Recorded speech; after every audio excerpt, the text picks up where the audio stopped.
So, this year has definitely been a strange year for my academic research. Essentially, trundling along might be an accurate British description, until that is, finally picking up a copy of Henrich's The Weirdest People in the World, which demonstrated that without any field data of my own, I had modelled the two central values of pre-modern societies. This demonstration was like rocket fuel for the research. It was a case of no more wondering if my model was correct.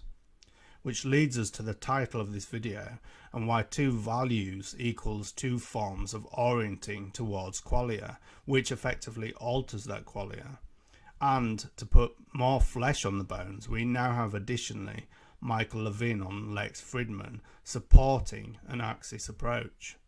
More on his agential later, but briefly I will clarify, if it's not already clear, on these two qualia orientations using some terminology. Throwing aside the later adoption and retooling by evangelicals, I believe it was, of the term metanoia, I use it in its original classical Greek sense, that of kairos and metanoia, the deification of terms the Greeks were known for, with opportunity and regret as deities, respectively.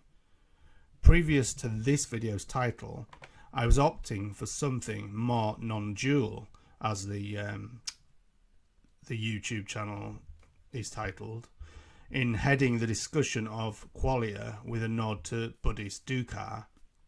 With metanoia, I'm essentially refining this broader idea of suffering in a state of constant change and, in quotes, unsatisfactoriness, refining it to something that can be targeted very precisely via the axis model.